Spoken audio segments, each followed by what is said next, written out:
Good morning, अस्सलाम वालेकुम। Rising Pakistan में आपको कहेंगे खुश आमदीद। मेरे साथ हैं मोहम्मद शुएब, मेरे साथ है सबीन फारूक। इस शो में आपको कहते हैं खुश आमदीद। What a fresh morning today. मौसम बहुत प्यारा है, बहुत खूबसूरत मौसम है। चूंकि हम बारिश का इंतजार कर रहे थे तो बारिश हो रही है। मेरी तरफ तो बहुत मजे की बारिश हो रही है इस्लामाबाद के अलावा और बहुत से शहरों में बारिश हो रही है। अच्छा, आज हो रही है, आज हो रही है। It was the weather forecast. हाँ, जाहिर है टुवर्ड्स सदर्न पार्ट कम है, लेकिन नॉर्थ साइड पे बहुत ज्यादा बारिश हो रही है। कल और परसों जो मौसम था, I mean, वाकई लग रहा था शायद किसी तूफान की आमद है, ऑनेस्टली। क्योंकि इतनी शदीद गर्मी थी, ह्यूमिडिटी इतनी हब्स थी कि मतलब कोई फर्क नहीं पड़ रहा था कि आप घर से बाहर हैं, घर के अंदर हैं, आपने एसी लगाया, आपने नहीं लगाया। तो इस तरह का जब वेदर हो जाता है तो फिर आप एक्सपेक्ट करते हैं कि कुछ ना कुछ जो है वो होने वाला है। खैर, जो सुबह आज की वो बहुत ही खुशगवार थी, क्योंकि जो रात तक मौसम था, सुबह तक एक्सपेक्ट नहीं किया था कैसा होगा। बट बादल आ रहे थे, लेकिन हम वेट करते कब होगा, क्योंकि रोज ही आ रहे थे ना। था कि रात बारिश होगी। हाँ, रोज आ रहे थे, बरसे बगैर जा रहे थे। जो वेदर प्रेडिक्शन है पिछले 3 दिन से वो बता रही है कि बारिश होगी, हम इंतजार करते रहते हैं और उसके बाद बारिश नहीं होती थी। But this is how it is. अब वेदर कंडीशंस, क्लाइमेट चेंज ऐसा ही है। आप देखिए, इस बार स्पेशली वो जो अल नीनो का इफेक्ट आ रहा है, उसकी वजह से भी कहा जा रहा है कि बारिशें मामूल से कम हो रही हैं। जो मानसून में बारिशें होती थी उस तरह से नहीं हो रही। वरना जुलाई का एंड, स्पेशली अगर इस्लामाबाद के पर्सपेक्टिव से हम देखें तो वहाँ पर ट्रेल्स पे जहाँ जहाँ पे पानी आता है, जैसे कि ट्रेल 4 या ट्रेल 5, वहाँ पानी आता था, लेकिन इस दफ़ा अभी तक पानी नहीं आया। अगर आपने ऐसी कोई भी रील देखी है जिसमें ट्रेल 4 पर या ट्रेल 5 पर पानी है तो वो वीडियो पुरानी है। ऐसा कोई चक्कर नहीं, पानी वानी अभी तक नहीं आया हुआ। नहीं, मैंने कहा मैं आपको अप टू डेट कर दूं जरा। कोई पानी के सोच के चलाना चाहिए वहाँ पे। हम कर दे आप मुझे। एनीहाउ, आज मुझे लगता है बहुत सारे लोगों की नींद पूरी नहीं होगी, क्योंकि रात देर तक बहुत सारे लोग जागे होंगे, क्योंकि था फीफा वर्ल्ड कप फाइनल। और फाइनल जो है, अब कुछ दिल टूटे, कुछ दिल जुड़े, कुछ खुश हैं, कुछ नाखुश हैं। तो ऐसे तो चलता है। स्पेन जो है वो उसने जो है वो वर्ल्ड कप जीत लिया है और ऑब्वियसली सब लोग बहुत ज़्यादा खुश हैं अपने प्लेयर्स के लिए। कुछ जो हैं वो नाखुश हैं, कुछ खुश हैं। तो चलें, it's okay, this is how it is, but congratulations to Spain. Absolutely जी, मैं भी वो स्क्रॉल करके देख भी रहा था ना, जरा कुछ अपडेट्स साथ साथ आ रही हैं।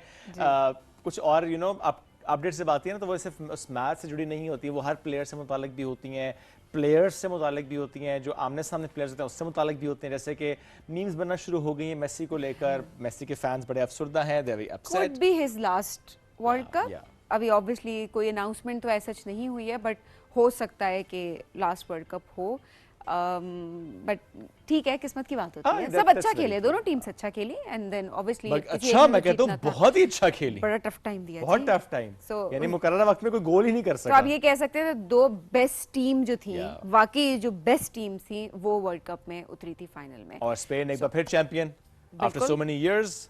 अब लेट्स सी जी के अब आइंदा आने वाले ईयर्स में और कौन कौन सी टीम्स इस तरह से उभरती हैं, आगे आती हैं। क्योंकि ज़ाहिर इस दफ़ा का जो फीफा वर्ल्ड कप था, दैट वाज समथिंग जो कि बहुत ही बड़े लेवल पर, ग्रैंड लेवल पर हुआ है। वो शायद शायकीन के हवाले से, वो टीम से मुताल्लिक हो, वो हर लेवल पे उसका हमने देखा कि एक स्केल बड़ा है। आज हम इस पर डिटेल से बात भी करेंगे, ना सिर्फ इस फाइनल मैच की, बट जो इम्पैक्ट है फुटबॉल का, स्पोर्ट्स के इंडस्ट्री में इस मैच का, किस तरीके से शायकीन को जोड़े रखा, किस तरीके से उसकी इकोनॉमी में उसका एक इम्पैक्ट होता है। इस पर आज हम डिटेल से बात भी करेंगे। मेड इन पाकिस्तान फुटबॉल वहाँ पर था, and we must celebrate that, because final में भी वही जो फुटबॉल था इस्तेमाल किया गया।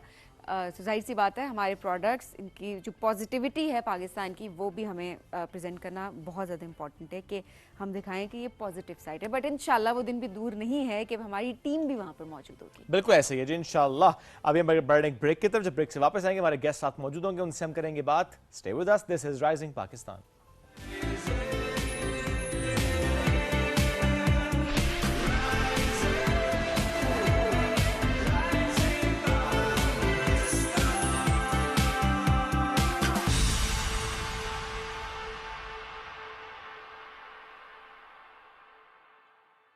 हेलो। फिल्म ना 2 मिनट में शुरू होने वाली है।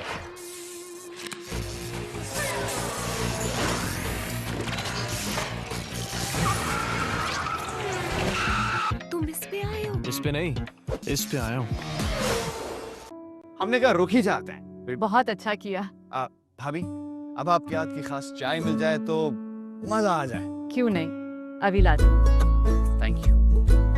महीने का आखिर चल रहा है, मैंने जो देगा। क्यों नहीं, मेरी खास चाय के लिए सिर्फ एवरीडे। हर बार। समझते हैं एक दूसरे को, इसीलिए बने हैं एक दूसरे के लिए। From Nestle. अब ड्यू है तो शुरू है।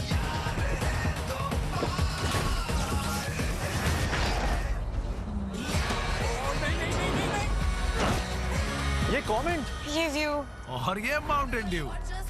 कोकाफ में एक शहजादा रहा करता था। पर उसका सबसे बड़ा मसला था किसी दोस्त का न होना। मैं तुम्हें उसकी और बहुत सी बातें बताता हूँ। मैंने फैसला कर लिया है कि मैं शहजादे से मिलकर ही रहूंगा। हम बस ऐसे ही उड़कर उसके पास तो नहीं पहुँच सकते ना। कहानी का इख्तिताम सुने बगैर। वाह, ये सब दास्तानें हैं, अजनबी सैयारों की कहानियाँ,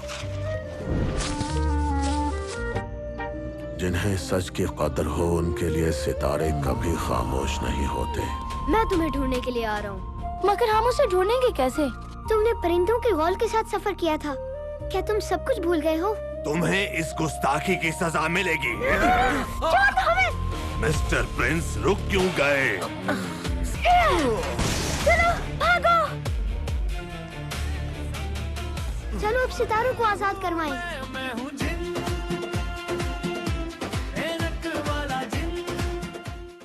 जैसे हर किसान है अपनी फसल के यकीन का मरकज, एंग्रो मरकज है हर किसान का मरकज यकीन। एंग्रो मरकज पे आपको हर प्रोडक्ट वक्त पर मिलेगा, वो भी मेयार की गारंटी के साथ। एंग्रो मरकज, किसान का मरकज यकीन। शाबाश।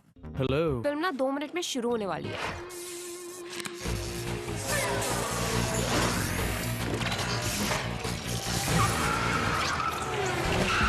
तुम इस पे आए हो? इस पे नहीं, इस पे आया हूँ।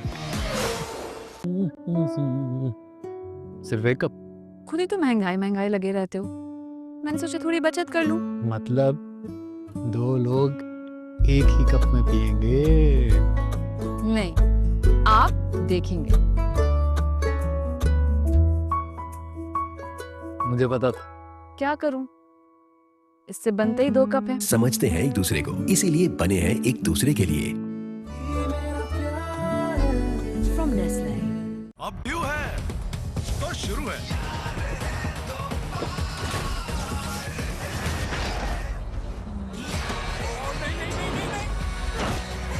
ये कमेंट, ये व्यू और ये माउंटेन ड्यू।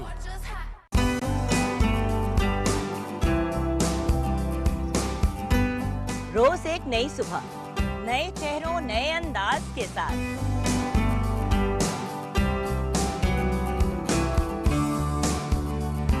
आपके मनपसंद सितारे होंगे हमारे साथ।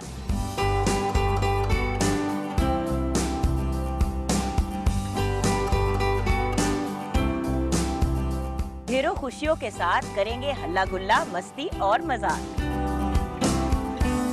मेरी होगी आपसे एक बार फिर मुलाकात, आपके मेरे पीटीवी होम पर।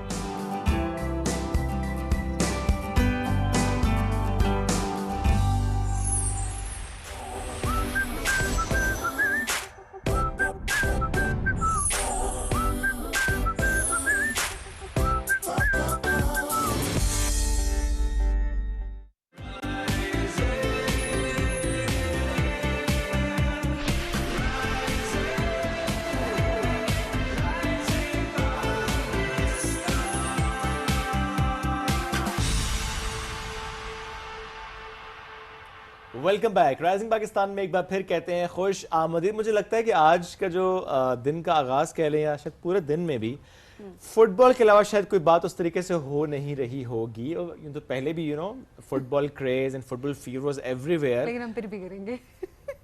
नहीं, मैं ये नहीं कह रहा, मैं कहना चाह रहा था कुछ और बातें भी हैं जो कि साथ साथ जो हम शेयर करते हैं, जिसमें से एक चीज़ है IT, that is information technology, और उसमें जो बरामदात में इजाफा हुआ है पाकिस्तान का, आज हम उसकी बात कर लेते हैं। इससे पहले कि हम अगेन वो जो सवीन वाली बात ना कि वो उस टॉपिक पे जाएं, हम फिर भी बाकी बातें साथ साथ करेंगे। देखिए हमें सब चीज़ों को साथ लेके चलना। क्या बात है जी। सो आईटी की बात करें तो तारीख़ कामयाबी पाकिस्तान के हिस्से में आई है। वजारत इंफॉर्मेशन टेक्नोलॉजी ने इसके डिटेल्स जो है वो शेयर की हैं। जो बरामदात हैं वो $4.6 अरब की बुलंद तरीन सतह पर पहुंचे हैं।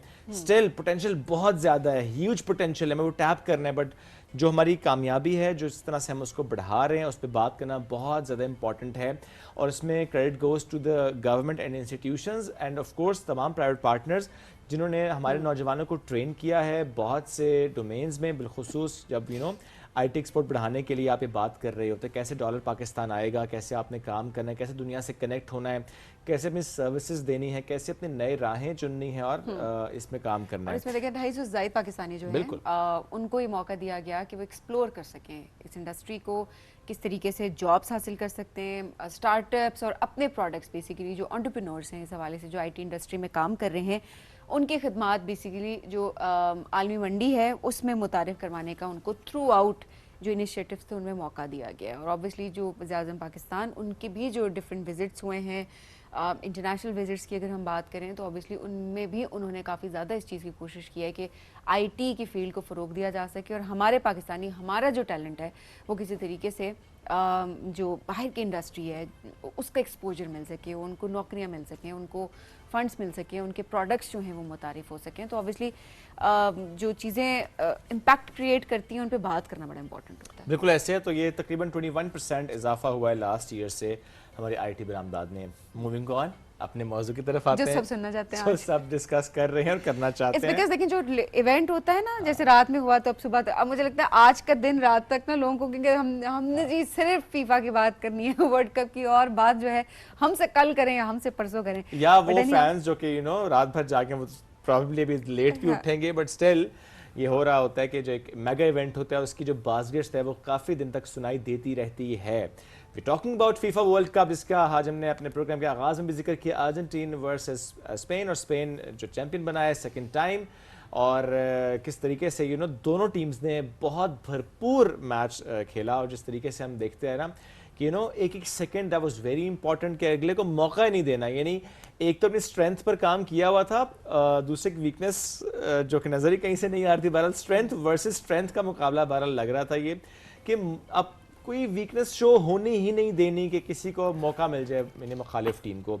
एंड जिस तरीके से स्पेन जीता है तो आगाज़ में भी कहा था कि Messi fans there are little upset, but that's how it is. एक मैच, एक टूर्नामेंट है, एक टीम ने तो जीतना ही था और एक ने सेकंड रनर अप आना था। देखें और थर्ड पे तो देखें अब इंग्लैंड भी आया है, बिल्कुल ऐसे ही है। तो ये तो एक बहुत बड़ी बात होती है कि इतने बड़े पूल से आप निकल के फर्स्ट 3 पोजीशंस पे आए। बिल्कुल, तो इसी हवाले से बात करते हैं। बिल्कुल जी, मोहम्मद अजमल साहब ने ज्वाइन किया है, फुटबॉल कमेंटेटर हैं। हाउ वाज हिज नाइट, और टूर्नामेंट के आगाज से लेकर अभी तक वो जो है पल्स डेवलप हो रही होती है, क्या उन्होंने सोचा समझा, एंड व्हाट्स हिज इनटेक, तो ये हम उनसे जरा पूछ भी लेते हैं। अस्सलाम वालेकुम जी, कैसे हैं आप? बेहतरीन अल्हम्दुलिल्लाह। बहुत शुक्रिया।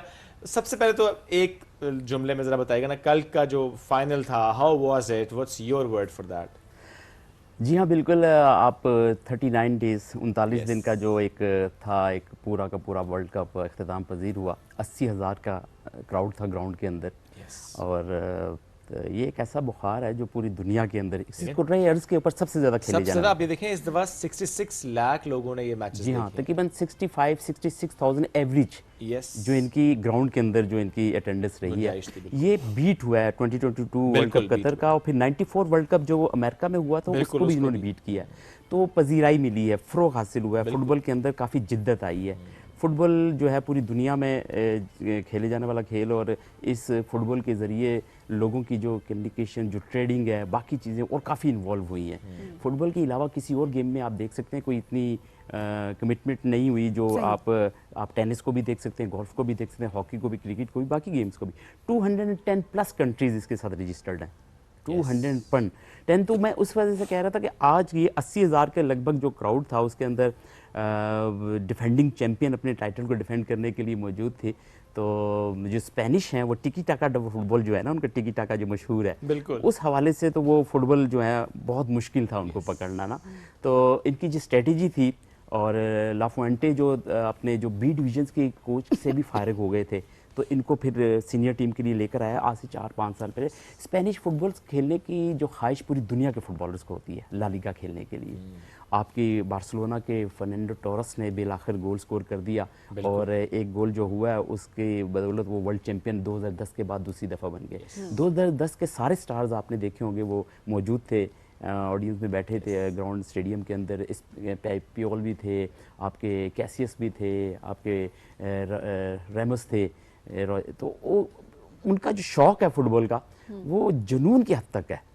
आप इस वर्ल्ड कप के अंदर जब तीसरी पोजीशन के मैच अभी सभी जिक्र कर रही थी, वो मज़ा नहीं आया, टेनिस स्कोर हो गया। बिल्कुल देखिए फुटबॉल मैच था और स्कोर टेनिस का था 6-4।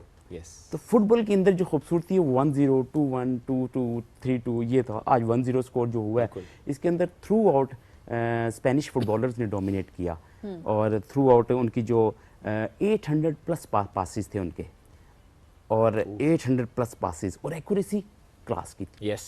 आपकी जो कोऑर्डिनेशंस बड़ी आउटस्टैंडिंग उनकी। आप फुटबॉल के साथ जितने भी कमिटमेंट्स थी उन्होंने पूरी की हैं, नजर आ रही थी। आपने देखा होगा प्रोफेशनल फुटबॉल। आपने देखा होगा कि मेसी जो है ऑफ कलर दिखाई दिए। 98 मिनट्स के अंदर 0 शॉट्स थे उनकी। आपने देखा, और उनके जो अभी youngest player of the world cup हुए वो कुबार्सी, 90 ईयर्स ओल्ड, स्पेन के। कुबार्सी ने फ्रांस के खिलाफ एलन एम्बापे को भी ब्लॉक किया। उसकी जो स्ट्रेंथ है, जो उसकी जो कमिटमेंट्स, जो एनर्जी लेवल है वो आउटस्टैंडिंग। 19 ईयर्स ओल्ड और 96% उनके पासेस एक्यूरेट थे। देखिए फुटबॉल के जो गेम है वो कमिटमेंट्स मांगती है, आपकी ट्रेनिंग मांगती है, थाउजेंड्स प्रैक्टिस रिक्वायर्ड होती है एक की एक्यूरेसी के लिए। बिल्कुल। आपकी जो फुटबॉल के हवाले से पूरी दुनिया के अंदर जो फुटबॉल की आलमी मंडी के एजेंट्स भी मौजूद थे और पूरी दुनिया के फुटबॉल के अफ्रीकन प्लेयर्स को उन्होंने चूज़ किया। आप सारी टीम्स जो आप देख सकते हैं वर्ल्ड कप के अंदर, सियाफाम फुटबॉलर्स हर यूरोपियन फुटबॉल टीम के अंदर थे। कोई जैमेइकन्स हैं, कोई नाइजीरियंस हैं, कोई आइवरी कोस्ट से हैं, कोई कॉन्गो से है, कोई अंगोला से हैं। फिर पूछते हैं कि यार अफ्रीका वर्ल्ड कप क्यों नहीं जीतता? तो डिफरेंस ये है कि उनका इंफ्रास्ट्रक्चर जो है ना वो उसके अंदर है, उसमें ट्रेनिंग, उसमें उनकी चीज़ें काफ़ी, लेकिन फुटबॉल जो है वर्ल्ड क्लास खेलते हैं वो। आप फ्रांस के जितने भी प्लेयर्स थे वो आप 11-9 प्लेयर्स सियाफाम, आप देख लें, सिर्फ 2 से 3 प्लेयर्स उनके आप जो अपने मुल्क से थे। कोई माली से है, कोई मोरितानिया से है, कोई आइवरी कोस्ट से है, कोई नाइजीरिया से है, कोई कैमरून से है, तो कोई आइवरी कोस्ट, कोई अल्जायर से। जो अफ्रीकन प्लेयर्स हैं वो पूरी दुनिया में छाए हुए हैं। अभी भी मैं देख रहा था कि जो अदाद शुमार के हवाले से तो सबसे ज़्यादा कॉन्टैक्ट्स जो है ना अफ्रीकन्स के हुए हैं। और अगला वर्ल्ड कप भी अब मोरक्को में है। उसके बाद स्पेन और पोर्टुगल्स 2030 का वर्ल्ड कप है। और उस वर्ल्ड कप के अंदर सबसे ख़ास बात है कि वो 100 साल तकरीबात के साथ है। 1930 में स्टार्ट हुआ वर्ल्ड कप और 2030 में 100 ईयर्स पूरे होने। तो फुटबॉल की खूबसूरती मज़ीद बढ़ी है। कुछ कंट्रोवर्सीज आई हैं, कुछ रेफरीज के हवाले से आई हैं, कुछ और चीज़ें आई हैं, तो नाराज़गी का इजहार वर्ल्ड क्लास। अच्छा, अभी ये फाइनल का अभी जो मैच था रात में, इसमें भी कोई कंट्रोवर्सी सामने आई है? देखिए इसमें जब स्लावेको विनिसिच के जो रेफरी हैं स्लोवाकिया के, स्लोवियंस जो आउट, इन्होंने इसी रेफरी ने 2022 वर्ल्ड कप कतर में जो हुआ था, सऊदीया और अर्जेंटीना का मैच खिलाया था, उसमें सऊदीया जीता था। इसी रेफरी ने, वो यादें तो वो वैसे थी, रेफरीज को देख रहे थे बार बार वो चीज़ें, लेकिन जो चीफ रेफरिंग ऑफिसर है ना पियोरगी कोलिना, इटालियंस जो हैं वो अपनी शख्सियत, अपनी पर्सनैलिटी की वजह से बहुत मशहूर हैं और वर्ल्ड क्लास रेफरीज के ऊपर उन्होंने जो उनकी जो असेसमेंट्स हैं, रेफरी असेसर जितने भी हैं वो बेहतरीन काम कर रहे थे।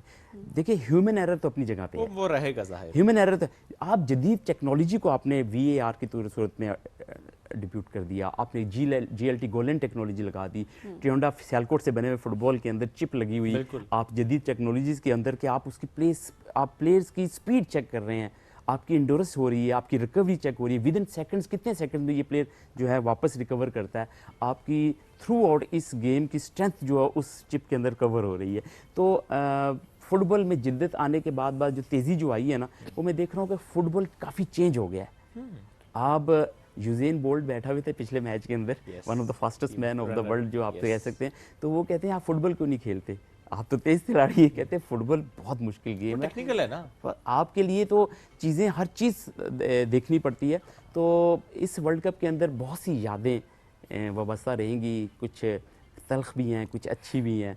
आपके विजीनियो कैप वर्ल्डी के गोलकीपर ऊपर आए हैं, उन्होंने आउटस्टैंडिंग परफॉर्मेंस का मुजाहरा किया और इस वर्ल्ड कप से पहले उनकी कोई इतनी पजीराई नहीं थी, कोई इनको शोहरत नहीं मिली थी। काफ़ी लोग जो हैं वो ज़ाहिर हाईलाइट हुए through out and it's a good thing, it shows के खेल को फ़रोग मिल रहा है, लोग पसंद कर रहे हैं, लोग देख रहे हैं, उस पर कमेंट कर रहे हैं, सोशल मीडिया पे बहुत सारे तबसरे हो रहे हैं और थ्रू आउट हमने देखा कि वर्ल्ड कप के दौरान लोग जब मैच था तो वो ट्रेंडिंग पे चल रहा होता था। दिस शोज़ कि हम एक खेल को प्रमोट कर रहे हैं। कंट्रोवर्सीज आती हैं, कुछ भी हो जाए, जाहिर है जो जिस टीम के अगेंस्ट होता है, कोई बात करता है कि अच्छा ये ऐसे गलत दे दिया डिसीजन, दूसरी टीम के ठीक डिसीजन दे दिया, तो दिस हाउ इट इज। मुझे ना जज्बा प्लेयर्स का बहुत ज़्यादा अच्छा लगा इस दौरान, कि किस तरह से वो अपने खेल को लेकर सिंसियर रहे थ्रू आउट, क्योंकि वो चीज़ नज़र आती है जब भी वो कोई टीम किसी ने लूज़ किया तो वो आंसू और वो सब चीज़ें वो हमें एक्सप्रेशंस, उनके इमोशंस हमें नज़र आए वहाँ पे, जो वो कंट्रोल नहीं कर सके। बिल्कुल सही है। सो आई थिंक ये भी एक चीज़ बड़ी इंपॉर्टेंट होनी चाहिए कि जिसने भी खेल खेला उसने बहुत सिंसियरिटी के साथ खेल खेला। एग्जैक्टली कमिटमेंट्स नज़र आई हैं। आप अपने गेम्स के साथ कमिटेड थे। आप अपने जो पेट्रियोटिक सिस्टम के अंदर जो ये है ना, वो आपकी मुहब्बे वतनी भी आपने प्लेयर्स में देखी होगी आपने, कि आप अपनी कंट्री के साथ भी बहुत कमिटेड है, आप अपनी गेम के साथ कमिटेड है। फुटबॉल पूरी दुनिया में एक जुनून की हैसियत भी रखता है। फुटबॉल रख के कुछ ममालिक के अंदर ऐसे रीजन हैं जो पूजा करते हैं इसकी, फुटबॉल को सामने रख के। इटालियंस जो देख लें, 4 टाइम वर्ल्ड चैंपियन। यस, आप 899 मैचेस क्वालिफाइड के मैचेस हुए हैं इस वर्ल्ड कप के। ये 48 टीम्स फर्स्ट टाइम आई थी, बिल्कुल फर्स्ट टाइम। अब इससे ऊपर 64 पे जा रहे हैं, तो 1000 मैचेस होंगे क्वालिफाइड के। तो क्वालिफाइंग राउंड्स के अंदर इतने सख्त मैसेजेस होते हैं, और अफ्रीकन नेशंस कंपनी, और इसके बाद अब कोपा अमेरिकन हैं आपके, आप अफ्रीकन एशियन कप के हवाले से आप देख लें, जैपनीज़ ने आउट क्लास फुटबॉल खेला एशिया से, आप कोरियंस ने आउट क्लास खेला, अब ऑस्ट्रेलिया एशिया में खेलता है आके। आप की फ़ुटबॉल की खूबसूरती है कि आप अपनी रीजन्स के साथ जब खेलते हैं, और उस रीजन्स का अपना अपना स्टाइल होता है। नेदर्न अमेरिकन जो हैं थोड़ा सा एग्रेसिव हैं थोड़े से। आप इजिप्ट वाले भी एग्रेशन हैं। इजिप्ट ने आउट क्लास फुटबॉल खेला, लेकिन सबसे ज़्यादा येलो कार्ड लिए हैं उसने इस वर्ल्ड कप में, सबसे ज़्यादा येलो कार्ड। और उसके बाद कनाडा की टीम थी। तो आप देख सकते हैं कि इजिप्ट को और अर्जेंटीना का मैच हर जगह डिस्कस होता है कि वो कंट्रोवर्सी थी, रेफरी के डिसीजन थे, ये था वो था, बहुत सी चीज़ें। नो डाउट के मैच हाई वोल्टेज मैच था, वो हाई वोल्टेज मैच था। उसके अंदर रेफरी के ऊपर काफ़ी प्रेशर था, और उस रेफरी के उस मैच के बाद डिसीजन तो अपनी जगह डिसीजन नहीं चेंज होते। तो ये जो हिस्ट्री में पहली दफ़ा जो ट्रम्प कार्ड और रेड कार्ड आया तो इसने बड़ी प्रॉब्लम कराई है। तो वो जो है ना, रेड कार्ड ओवररूल्ड हुआ है ना, वो UEFA, European football association, one of the strongest association of the world. आप उन्होंने कह दिया इसको कि भाई बोर्ड ऑफ डायरेक्टर्स बैठे हैं, उन्होंने कहा है कि भाई ये आपने रेड कार्ड ओवररूल्ड करवा दिया, आर्टिकल 27 फीफा का लगा दिया। नो डाउट उनके पास जवाबदेही इख्तियारात होते हैं, लेकिन खूबसूरती फुटबॉल की नहीं रही। हाँ, सही बात है, वो उसने हिट किया है, वो उसको उन लोगों की फीलिंग्स किल हुई है। मैं आप बता रहा हूँ शोएब भाई कि जब फुटबॉल का मैच हो रहा होता है ना, रेफरी के ऊपर ऑडियंस की फीलिंग्स किल करने की भी पनिशमेंट है। जब आप अटैक पे जाते हैं, अटैक पे जाने के बाद ऐसी पोजीशन पे जब विसल ब्लो कर देते हैं कि एक ऑडियंस पूरी की पूरी क्राउड बैठा हुआ है, उसकी ये गोल होता है, ये गोल बाहर कर, उसके दौरान वो विसल ब्लो करके फाउल देता है या हाफ टाइम दे दिए, कुछ भी कर देता, तो वो उसकी भी होगी। आपने क्या फीलिंग्स किल की है। तो सारे जुड़े हुए थे उस एक मोमेंट के साथ, एकदम उसको तोड़ दिया। एग्जैक्टली। तो फीफा बहुत सी जगहों के ऊपर जो है ना, वर्ल्ड गवर्निंग बॉडी है, और यूनाइटेड नेशन ने रेजोल्यूशन वर्ल्ड फुटबॉल डे का भी पास कर दिया है इन्होंने, और यूनाइटेड नेशंस का भी health and strength and conditions के ऊपर सेमिनार भी थे इसी वर्ल्ड कप के फाइनल से पहले भी। पाकिस्तान के भी लोग, प्रेसिडेंट मोहसिन गिलानी साहब वहाँ पे मौजूद थे, और भी लोग थे। तो यूनाइटेड नेशंस के रेजोल्यूशंस के बाद वर्ल्ड फुटबॉल डे भी मनाया जाता है अब। तो उस हवाले से अब यूनाइटेड नेशंस के कहते हैं कि भाई यूनाइटेड नेशंस के जो रूल्स एंड रेगुलेशन अमेंडमेंट्स, उसमें थोड़ी सी अमेंडमेंट होती है। फीफा के में नहीं, 17 लॉज अभी तक मौजूद हैं कि वैसे के वैसे ही हैं, वो इंटैक्ट है। 17 लॉज के अंदर अभी तक किसी किस्म की कोई अमेंडमेंट नहीं हो। हाँ, छोटे मोटे जो ऊपर नीचे आती हैं, जिस तरह अभी कुछ फुटबॉल की तेज़ करने के लिए, फुटबॉल की तेज़ी के लिए कुछ सेकंड्स गोलकीपर डिले टैक्टिक्स करते हैं, सिमुलेशंस करते हैं। उसके अंदर इसी वर्ल्ड कप के अंदर सिमुलेशंस पे भी रेड कार्ड आए हैं। आप सिमुलेशन करते हैं, रेफरी को चकमा देने की कोशिश करते हैं, कुछ मकर कर देते हैं, मिमिक्री करते हैं कि मुझे कुछ और लगा, हुआ कुछ नहीं होता, लेकिन रेड कार्ड हुआ है इसी वर्ल्ड कप के अंदर। तो टीम को नुकसान भी हुआ है। तो फुटबॉल लोगों को देखने का बहुत मज़ा आया। 48 टीमें थी, 104 मैचेस थे, 308 गोल हो गए। तो देखिए, गोल तो बेशक देखें हुए इतने, लेकिन स्पेन से मुतालिक जो ये बात की ना, थ्रू आउट द टूर्नामेंट सिर्फ एक गोल उसके अगेंस्ट हुआ। जी हाँ, बिल्कुल। 8 मैचेस। अब ये पहली बार हुआ है कि आप चैंपियन जो टीम है उसने सिर्फ एक गोल अपने खिलाफ स्कोर करवा के वो फिर भी चैंपियन बनी है। और इस वर्ल्ड कप में स्पेनियोल जो है, स्पेनिश जो है, हिस्पानवी टीम जो है, एक ही टीम थी जो इसको जिसके वो जीत नहीं थी, वो कैप वर्डी वो गोलेस ड्रॉ हुआ मैच, एक ही टीम सबको जीती है ये। और उसके खिलाफ ना गोल कर सकी ना उससे गोल हुआ इन्होंने।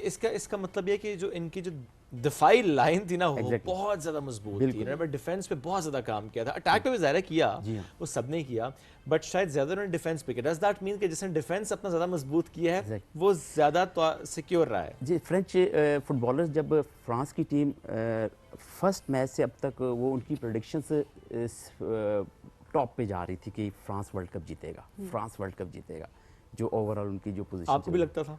जी हाँ, मैं जो पहले 2 मैचेस उन्होंने खेले हैं, फिर वो सारे प्रेडिक्शंस जो चल रही थी ना, वो थ्रू आउट जो है ना वर्ल्ड क्लास जो फुटबॉल के माहिरीन है, जो यूएफए में है, एफकॉन में है, EFC में, तो कुछ पढ़ने को नज़र आता था, देखते थे तो उसमें देखता था 39-40% से नीचे प्रेडिक्शन आ ही नहीं रही थी। 10%, 14%, 20% ये बाकी टीमों की थी। तो फ्रांस और स्पेन के मैच में 4-2-3-1 उनकी फॉर्मेशन थी। 4-2-3-1 4-2-3-1 ही स्पेन ने खिलाई। उन्होंने बिल्कुल सेम फॉर्मेशन के साथ अपनी टीम को उतारा ग्राउंड में, लेकिन टिकी टाका जो था ना वो नहीं पकड़ सके। टिकी टाका जो छोटे पासिस, शॉर्ट पासिस और एक्यूरेसी थी ना, वो बहुत परफेक्ट थी, कमाल की थी। और उनकी रिफ्लेक्सेस इतने स्ट्रांग, फिर उसके बाद गोलकीपर एक गोल कंसीड किया। वो टीम्स हमने देखी हैं आगे जाते हुए जिनकी टीम बॉन्डिंग हमें बड़ी अच्छी लगी है, टीम वर्क के साथ जो चले हैं थ्रू आउट। क्योंकि अक्सर कुछ टीम्स के बारे में यही भी बात हो रही थी ना कि शायद उनकी आपस में बॉन्डिंग इतनी अच्छी नहीं थी जिसकी वजह से सिंक भी नहीं कर सके। कुछ टीम्स, हम ऑब्वियसली उसका नाम नहीं लेंगे क्योंकि हर ये लोगों के तबसरे हैं and we can't prove that, लेकिन लोगों ने ये कहा कि अपेरेंटली ये चीज़ लगी थी, मैं भी शायद वो चीज़ ना हो, क्योंकि बातों का जब आप ग्राउंड में उतरते हैं तो सिचुएशन बड़ी डिफरेंट होती है। आप बिल्कुल सही कह रही हैं। अच्छा, आप जिन टीमों के बारे में बता रहा हूँ मैं, आपने जो बात की है वो जिन्होंने डेब्यू किया, जॉर्डन ने डेब्यू किया, उज़्बेकिस्तान ने डेब्यू किया, उसके बाद आपकी कुराकाओ ने और कैप वर्डी ने डेब्यू किया। इनमें से जो एशियन टीम थी ना, वो जॉर्डन ने और उज़्बेकिस्तान ने जब डेब्यू किया ना, इनकी जो पोजीशन वो नहीं थी, वो उस तरह की नहीं थी जो बाकी टीम्स की नजर आई। इस पे कंटिन्यू करते हैं डिस्कशन को, क्योंकि ज़रा फुटबॉल फीवर पे जितनी बात उतनी कम लगती है। It's all over the media and social media. एक न्यूज़ ब्रेक की तरफ हम बढ़ रहे हैं साहब। न्यूज़ ब्रेक से जब वापस आएंगे इस डिस्कशन को कंटिन्यू करेंगे। Stay with us. ये है राइजिंग पाकिस्तान।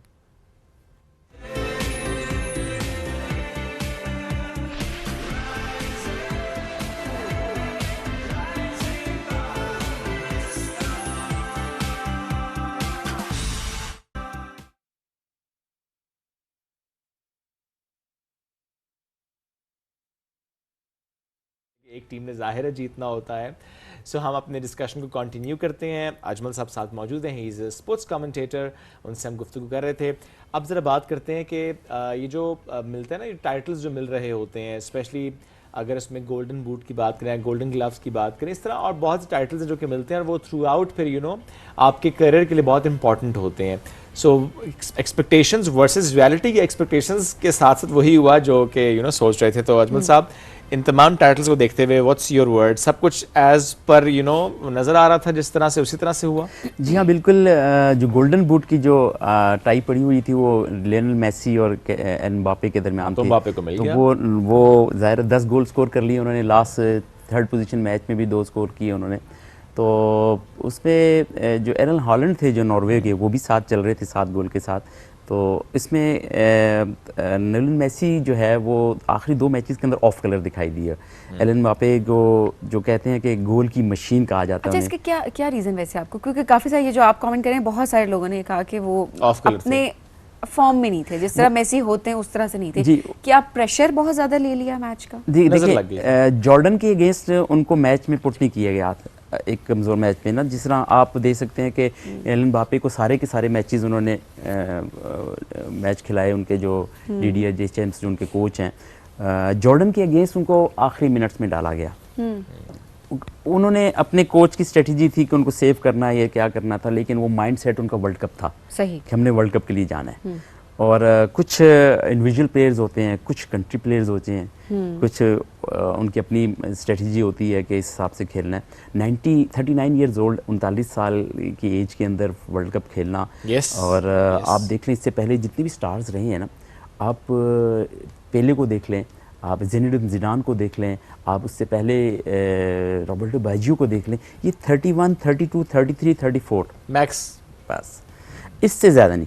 39 एज के अंदर खेलना, फिटनेस, एनर्जी लेवल, आपकी concentration with the football outstanding. तो ये कहा जा सकता है कि हो सकता है कि मेसी का लास्ट वर्ल्ड कप हो? जी हाँ, क्योंकि इसमें फुटबॉल के हवाले से क्रिस्टियानो रोनाल्डो भी ज़ाहिर वो भी जा चुके हैं, और लियोनेल मेसी का भी यही कह रहे हैं, छठा वर्ल्ड कप था इनका, और इसी में और भी प्लेयर्स काफ़ी अपने गए हैं। तो इस वक्त फुटबॉल के हवाले से one of the oldest player जिसने वर्ल्ड कप का फाइनल खेला वो 39 ईयर्स ओल्ड लियोनेल मेसी, उन्होंने खेल लिया। अच्छा। अब जो उसमें यंगेस्ट प्लेयर इसमें मौजूद थे, आप लेमिन यमल थे और कुबारसी थे फ्रांस के, उसके स्पेन के।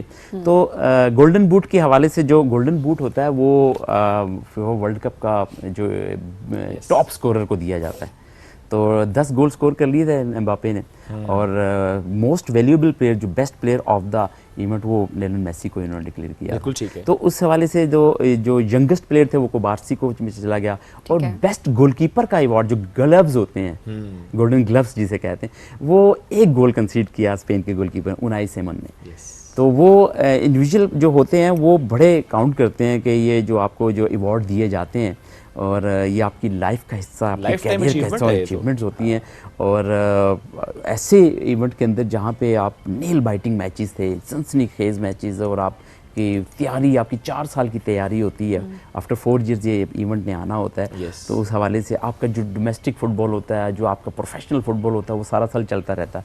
अब ये अगस्त के फर्स्ट वीक में मेरा ख्याल है कि पूरी दुनिया की लीग्स को स्टार्ट हो जाएंगी। बिल्कुल, इसके सब कुछ सामने आना शुरू हो जाएगा। फुटबॉल तो अपनी चलता रहेगा। अच्छा, ऐसे में डू यू थिंक जो फेयर प्ले ट्रॉफी है वो एक टफ और बड़ा ही कॉम्प्लिकेटेड डिसीजन था to give it to Netherlands? जी हाँ, बिल्कुल। वो मैं देख रहा था कि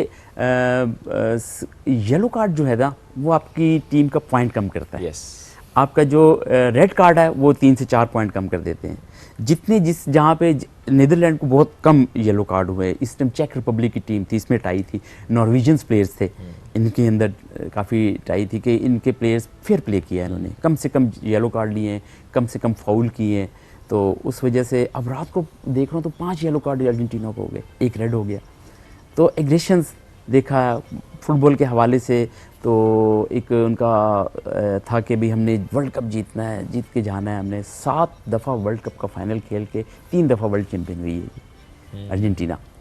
और अब भी जो आप कह सकते हैं कंसेक्टिवली जिन्होंने अपने टाइटल को डिफेंड किया था ना, वो इटालियन से 34, 38 का वर्ल्ड कप, और 58 और 62 का वर्ल्ड कप था जो ब्राज़ील ने डिफेंड किया था। उसके बाद कोई टीम डिफेंड नहीं कर सकी। तो ये चांस है कि शायद ये डिफेंड कर जाए तो 62 के बाद अर्जेंटीना हो, लेकिन 78, 78, 86 मैराडोना। फिर इसमें मैं देख रहा था, मुझसे मैच में मैं भी देख रहा था मैच बैठ के 2 दोस्तों के साथ, तो वो कह रहे थे कि यार इसमें क्या ख़ास बात है। तो उन्होंने जब जिस लम्हे वो क्वेश्चन किया उसी लम्हे एक सब्स्टिट्यूशन आ गई, एक सब्स्टिट्यूशन आई। मैंने कहा ये ख़ास बात है। कहते क्या? तो मैंने कहा ये डेगो मैराडोना का भतीजा अब सब्स्टिट्यूट में आया है। डेगो मैराडोना एक बहुत बड़ा नाम फुटबॉल का, उसका भतीजा जो है, उसके छोटे भाई का बेटा, वो वर्ल्ड उसमें सब्स्टिट्यूट हुआ, और सेमियोनी उनका नाम, जियोलियो सिमेओनी उसमें सब्स्टिट्यूट होकर आए। तो डेगो मैराडोना कहीं ना कहीं पे थे। तो एक अपना नाम, एक मिलियन प्लेयर्स था, सेंचुरी के बेहतरीन। तो फुटबॉल के और बड़े बड़े नाम हैं, तो मज़ा आता है फुटबॉल देखने का मज़ा आता है। देखना हर मैच के अलावा भी वो चीज़ें ऐसी आ रही होती हैं, कभी कभी तो माजी की कोई चीज़ सामने आ जाती है। जैसे कि मैं कल रात से वो देख रहा था, एक जो तस्वीर बहुत ज़्यादा वायरल हुई मेसी की, जो जिस तरह से, अगर आई डोंट नो 18 साल पहले, कितने साल पहले, लेमिन यमल को उन्होंने बात भी दिया था उसको, एक चैरिटी इवेंट में थे। तो वो ऐसी बहुत सी चीज़ें सामने आ रही होती हैं, और ये एक इवेंट से जुड़ी होती हैं, वो प्लेयर्स से जुड़ी होती हैं, मुल्कों से जुड़ी होती हैं। एक चीज़ मैं बताता चलूँगा तो शेख भाई के आप फुटबॉल की अटैचमेंट और फुटबॉल का जो लेवल बहुत बढ़ गया है। आप सिंसियरिटी, आप डिवोशन, आप लव कह सकते हैं। Yes. एक फादर अपने बेटे को फुटबॉल के मैच के बारे में बता रहा है। Yes. कैसे? उसका 8 साल का बेटा नाबीना है। उसने बोर्ड के ऊपर वो स्केच बनाया हुआ है, मैच चल रहा है, वो कहता है अब लेमन के पास बॉल है, अब राइट साइड, वो उसको कमेंट्री करके बता रहा, वो ब्लाइंड है। और ये उसकी फुटबॉल की जो अटैचमेंट थी, इतना क्रेज है कि वो मैं देख रहा था कि क्रिकेट को टफ टाइम मिल चुका है अब। ऐसा क्योंकि मैं क्रिकेट भी ऑब्वियसली, कितने क्रिकेट लवर्स हैं और हर खेल को उतनी पज़िराई मिलनी चाहिए, लेकिन मैं ये कहती हूँ कि कोई भी अगर टूर्नामेंट होता है ना किसी भी स्पोर्ट्स का, तो हमें ये चाहिए कि हम उसको इसी तरह सपोर्ट करें जिस तरह हमने ये फुटबॉल को सपोर्ट किया इस बार। इट्स वेरी इंपॉर्टेंट कि हमें सब प्लेयर, क्योंकि हर प्लेयर जो है हर खेल के लिहाज से अपना बेस्ट दे रहा होता है और बड़ी इन्वेस्टमेंट होती है, एट द सेम टाइम हर खेल अपना खेल है। बिल्कुल ऐसे ही है। बहुत शुक्रिया सर, साथ मौजूद थे एज अ स्पोर्ट्स कमेंटेटर। आज हमसे फुटबॉल की बात कर रहे थे। नाज़रीन, इससे पहले हम ब्रेक की तरफ जाएं, जिस तरह हमने पहले भी कहा था ना कि ठीक है FIFA football world cup, that is something very huge and bag. इसके साथ साथ और बहुत सी चीज़ें जो कि अटैच होती हैं, जो कि हमें बात करने, जो हम शो का हिस्सा भी बनाएंगे। तो कुछ सैर करवाते हैं, क्योंकि ज़ाहिर है देखते हैं मौसम, वैसे तो मौसम को देखकर आपने प्लान करना है, ये मैं और सभी अक्सर ही बात करते हैं। एट द सेम टाइम जब हम कहते हैं ना खूबसूरत पाकिस्तान, हमारे इलाके बहुत प्यारे, from north to south every place is beautiful. So क्यों ना आज आपको हम कुमराट की सैर को लेकर चलें। कुमराट एक ऐसे खूबसूरत स्पॉट पर है, मैं कहूँगा कि ना वहाँ पे और वाटरफॉल्स भी हैं, दरिया पंचकोड़ा बड़ा खूबसूरत दरिया है, उसका पानी का रंग बहुत खूबसूरत है, द मेडो इज़ ब्यूटीफुल, रास्ता बड़ा प्यारा है। अगर आप धीरे से जाएंगे तो रास्ता मुझे लगता है थोड़ा टफ है, लेकिन अगर आप सवात यानी कलाम की तरफ से जाएंगे, बड़गोई पास की तरफ से जाएंगे, तो मुझे पर्सनल तौर पर रास्ता बहुत ज़्यादा पसंद है। वो बहुत खूबसूरत रास्ता है। ओवरऑल वो जो इसकी वाइब है ना कुमराट के रास्ते की, वो भी बहुत प्यारी है, और वहाँ पहुँच कर दिल चाहता है यहीं रह जाएं। बड़े अच्छे होते हैं जो सब शेयर करते हैं, तो मेरा ख्याल है सैर कराते हैं सब। चलें लेकर जाते हैं कुमराट आपको।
Now in a fresh new look, Lay's ये joy बढ़ता जाए।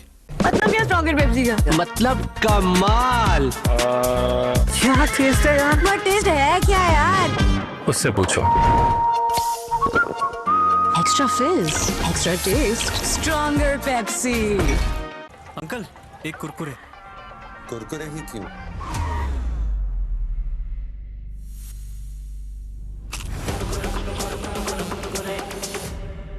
ऐਵੇਂ तो नहीं ना फिर। Crazy for Kurkure. बाबा बाबा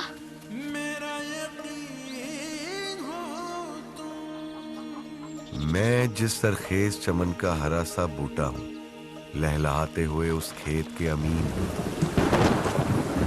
सहे है तुमने मेरे गम, वो वक्त तूफानी है। तुमने मुश्किलें झेली, हो मुझको आसानी।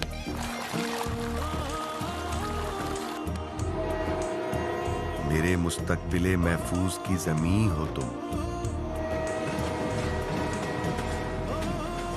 सा खुददार बनूं, बेखौफ बावकार बनूं, तुम्हारा अक्स हूं, काबिले तहसीन हो तुम। बहुत ढूंढा, खाद मिली नहीं रही। अच्छा चलो, मैं कुछ करता हूं। तुम्हारी मेहनतों का, सब्र का समर हूं मैं। आप बेफिक्र हो जाएं अब्बा। जैसे हर किसान है अपनी फसल के यकीन का मरकज, एंग्रो मरकज है हर किसान का मरकज यकीन। एंग्रो मरकज पे आपको हर प्रोडक्ट वक्त पर मिलेगा, वो भी मेयार की गारंटी के साथ। और इसके अलावा एंग्रो मरकज सॉइल टेस्टिंग के जरिए जमीन की जरूरत पर किसान को बाखबर रखता है। एंग्रो मरकज दे आसान रसाई, फौरन दस्तयाबी और बेहतरीन फसल का भरोसेमंद साथी। एंग्रो मरकज, किसान का मरकज़े यकीन। शाबाश। मजीद मालूमात के लिए एंग्रो रहबर की हेल्पलाइन 0800001110 पर राब्ता करें। हेलो। फिल्म ना 2 मिनट में शुरू होने वाली है।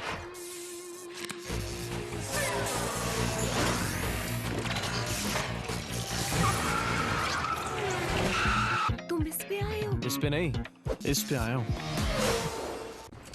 अहमद बेटा चलो उठ जाओ।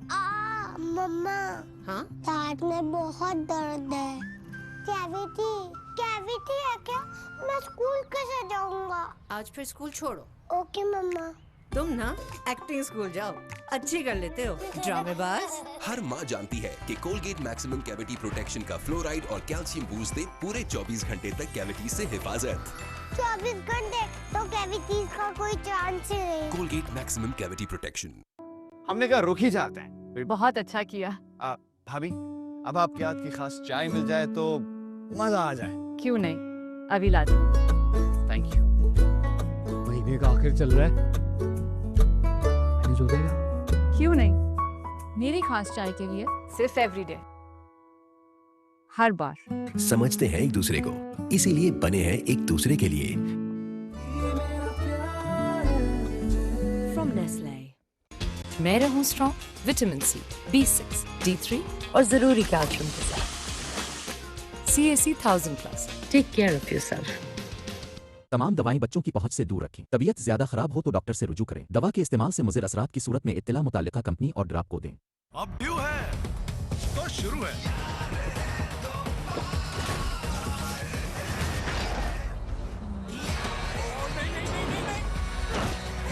ये कमेंट, ये व्यू और ये Mountain Dew. Now in a fresh new look, Lay's ये joy बढ़ता जाए। कोकाफ में एक शहजादा रहा करता था, पर उसका सबसे बड़ा मसला था किसी दोस्त का न होना। मैं तुम्हें उसकी और बहुत सी बातें बताता हूँ। मैंने फैसला कर लिया है कि मैं शहजादे से मिलकर ही रहूंगा। हम बस ऐसे ही उड़कर उसके पास तो नहीं पहुँच सकते ना। कहानी का इख्तिताम सुने बगैर। वाह, ये सब दास्तानें हैं, अजनबी सैयारों की कहानियाँ,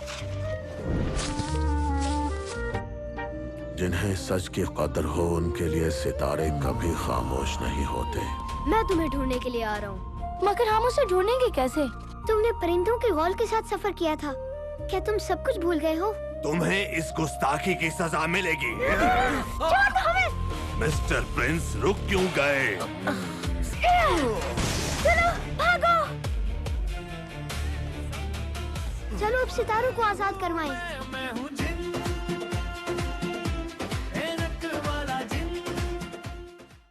हर इंसान के पास एक कहानी होती है, कामयाबी की, मोहब्बत की, कुर्बानी की, और हर कहानी सुनने के लायक होती है। द नाइट शो में हम सुनेंगे वो कहानियां जो दिल को छू लें। मैं हूं फराह सादिया और होगी आपसे मुलाकात द नाइट शो में।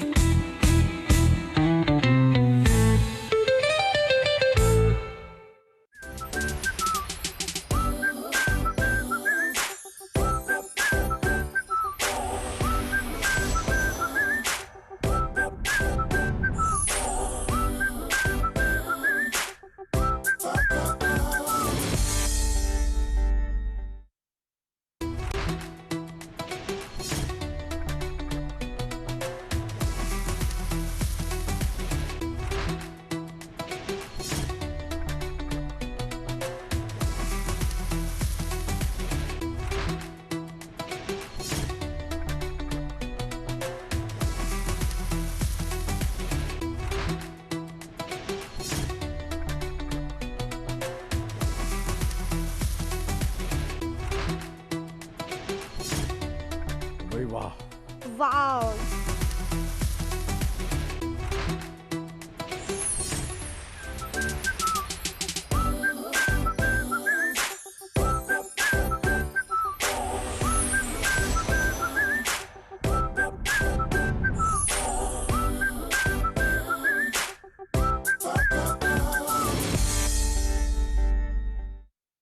उन्होंने मुझे छोड़ा जरूर है, लेकिन निगरानी मुझ पर बहुत सख्त कर रहा है। तुम्हें भी मोहतात रहना चाहिए।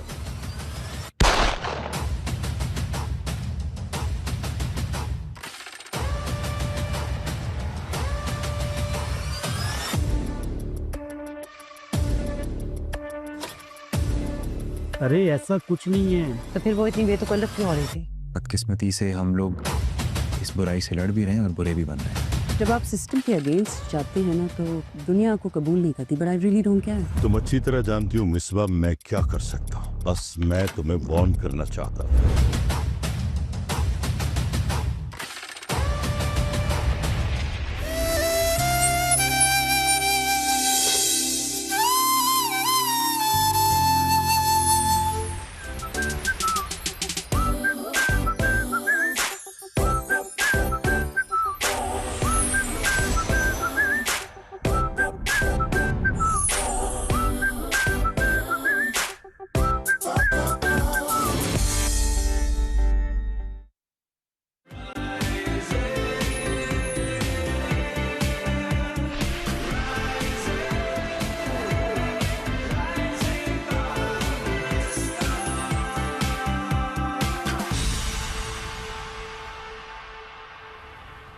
Welcome back. जो राइजिंग पाकिस्तान में आपको कहेंगे खुश आमदीद। और अभी जो है हम बात करने लगे हैं चेस के हवाले से, शतरंज के हवाले से। कहते हैं ये बादशाहों का खेल होता है ना, कहा जाता है इसको ओवरऑल।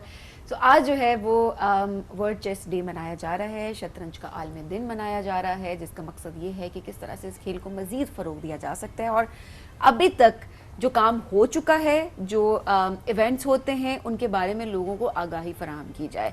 क्योंकि अक्सर ये होता है ना कि हम बोर्ड गेम्स को लेके या इस तरह से इतना हमारा रुझान नहीं होता, बट किस तरह से वो इम्पैक्ट क्रिएट कर सकते हैं कि पाकिस्तान का नाम इंटरनेशनल लेवल पर रोशन कर सकते हैं। इस बारे में भी आज हम ज़रूर बात करेंगे। क्या आपको चेस खेलनी आती है? बहुत बेसिक लेवल उसका आता है। मतलब बहुत ही बेसिक लेवल। मेरी बेटी ने कहीं सीख लिया स्कूल में, उनके स्कूल में इवेंट्स हो रहे थे गालिबन, या समहाउ स्पोर्ट्स के टाइम पे वो इंडोर गेम्स को भी फ़रोग दे रहे थे, तो उसने सीख लिया। अब सीख तो उसने लिया, पर मेरे लिए वक्ता पड़ गया। उसने कहा आप तो इट्स 1980s, ऐसे ऐसे जुमले मुझे कहती है वो, कहती आपको आता ही नहीं है कुछ भी। मैं कहता फाइन लेट्स लर्न। तो फिर मैंने कुछ थोड़ा सा सीखा, उसने मुझे सिखाया। मैंने एक चलाकी उसमें की सबीन कि मैं साथ में फ़ोन यूज़ कर रहा था, तो जैसे वो कोई करती थी ना मूवमेंट, मैं पिक्चर लेके ना चैट जीपीटी से पूछता था कि व्हाट शुड आई डू, मैं पकड़ा गया, उसे पता चल गया मैं क्या कर रहा हूँ। खैर सबने सिखाया, मैंने सीख लिया थोड़ा सा, मतलब बेसिक लेवल, ज़रा उसका भी लेवल अभी बेसिक ही था। सो नेक्स्ट टाइम हुआ है कि मैंने उसको हरा दी, कहती है oh my God I have transferred too much knowledge in this man. ये हुआ मेरे साथ। अब ये चीज़ें तो चलती हैं, लेकिन चलें आपने सीखा, मैंने अभी तक थोड़ा सीखा बहुत नहीं है। सीखा, आज हाँ। मैं कोशिश करूंगी बेसिक सीख तो नहीं सकती बट कम से कम बेसिक आप एक शो में भी सीख सकती हैं, it's not that difficult. Let's start. और सीखने के साथ साथ हम ये बात भी करेंगे कि पाकिस्तान में किस तरह से इवेंट्स हो रहे हैं, इंटरनेशनल इवेंट्स में पाकिस्तानी किस तरह से पार्टिसिपेट करें, बिकॉज रिसेंटली एक इवेंट हुआ नेशनल लेवल पे कराची में, और उस पर जो पार्टिसिपेंट हैं वो आज हमारे साथ मौजूद हैं, जो पहले पार्टिसिपेंट हैं और जो कि कई सालों से खेल रहे हैं, इस्लामाबाद में बहुत ज़्यादा फ़रोग़ दे रहे हैं इस खेल को लेकर, एसोसिएशन के साथ भी और अदरवाइज इवेंट्स को लेकर भी। सैयद साद शाह, उनको वेलकम करेंगे। अस्सलाम वालेकुम जी, कैसे हैं साद? वालेकुम सलाम, मैं ठीक, आप सुनाएं? अल्हम्दुलिल्लाह बिल्कुल ठीक, बहुत शुक्रिया आने के लिए। साथ मौजूद है एक और ज़बरदस्त प्लेयर, और जिस तरह हम कहते हैं ना हर खेल में जेंडर बैलेंस होना चाहिए, तो दानिया इज़ डूइंग दैट एक्चुअली, तो वो भी इस इवेंट में भी थी, अदरवाइज भी कई सालों से वो खेल तो रही है, बट प्रोफेशनली इन इवेंट्स 3-3.5 साल से शी इज़ पार्टिसिपेटिंग। सैयदा दानिया, उनको वेलकम करेंगे। अस्सलाम वालेकुम दानिया, कैसी हैं आप? I am doing great. Great. आपने किससे सीखा? मैंने एक्चुअली एक YouTube वीडियो से सीखा था, all the way back in 6th grade. फिर मैं बहुत बुरा, अगले दिन टूर्नामेंट था, मैंने उसकी खातिर सीखा था, स्कूल में था जी, मुझे शौक चढ़ा था मैं करूँगी, बहुत बुरा हारी, लेकिन उसके बाद साइड टू साइड जो ना मैं मतलब अपने फादर थे मेरे साथ, उनको मैंने सिखाई कि इस तरह मूव्स है, पापा से थोड़ा लूडो से अपग्रेड कर लिया अब आप। ये बच्चे ना क्या कर रहे हैं हमारे साथ। बस ऑन एंड ऑफ फिर चलता रहता था, कोविड में रुक गया, फिर इस तरह बस खेलती रहती थी कैजुअली। लेकिन प्रोफेशनली जब मैं ए लेवल्स में आई तब आई हैड अ फ्रेंड जो मेरी लिटरेचर क्लास में थे, उनके पास एक चेस बोर्ड होता था, उनकी फादर की एंड गेम्स की एक बुक थी जो आई थिंक आखिरी पोर्शन होता है ना चेस का, वो कहते थे आप बहुत ब्रिलियंट प्लेयर हो, आप में बहुत टैलेंट है। मैं उनको बहुत हराती तो कहता मेरा बोर्ड रख लो। तो I have that board with me to this day. Wow, जबरदस्त। आपने फादर को सिखाया जी। सो फादर ने कभी आपको हराया? हराते हैं कभी कभार। आप एक ट्रांसफर टू मच नॉलेज, बहुत बुरा लगता है मुझे कि मैंने ही सिखाया और फिर जी आगे मुझे हरा रहे। साथ आपने किससे सीखा?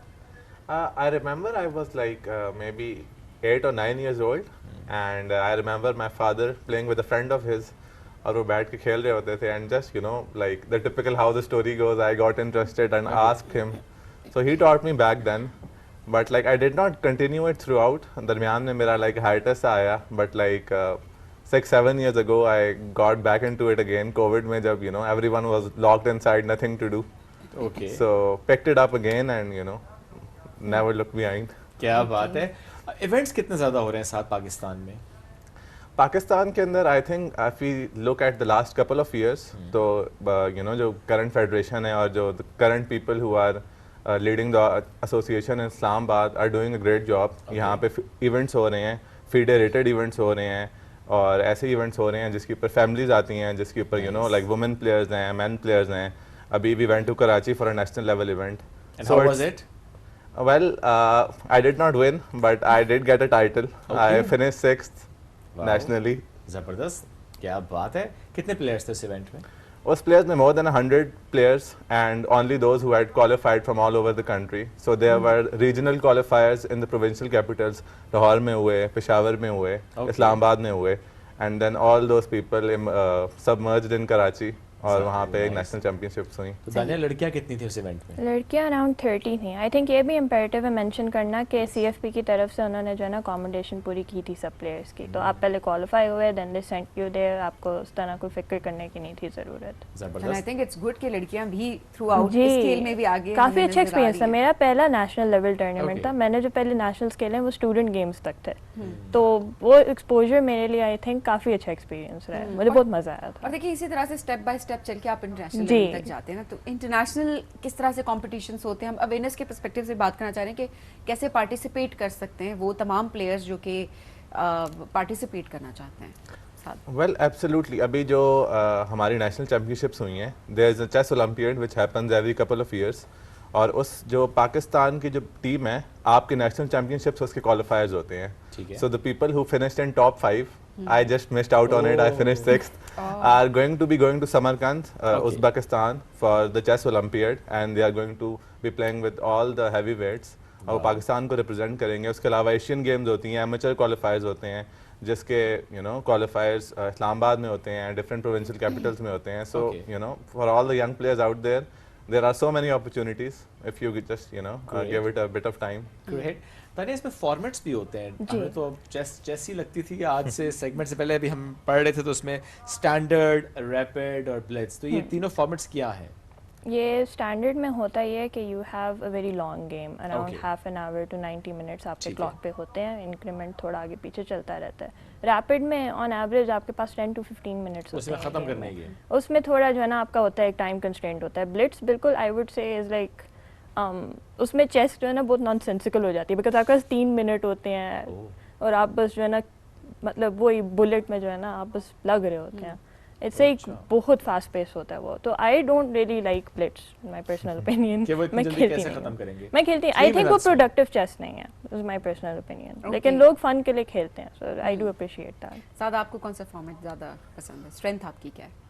I think all the different formats have their pros, but I think standard, which is also called the classical format, is I think like pure chess. You sit down there, or जो एक stereotype है of a chess grandmaster just thinking 30 minutes for one move, because that comes to like just pure logic. You just sit there and you make the best move.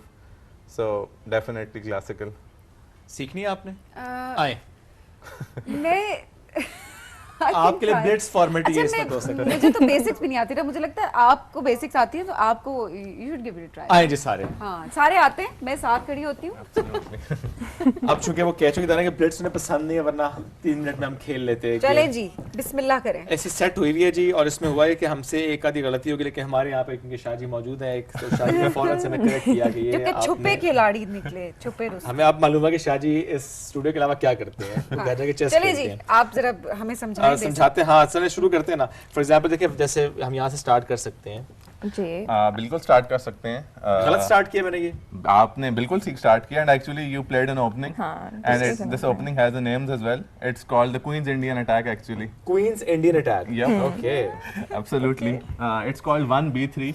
If you see the coordinates. Yes, the b3. So b3 square पे अच्छा, लेकिन मुझे पता है साथ अक्सर देखें होता है कि या either you start like this or this. Which one you think is better?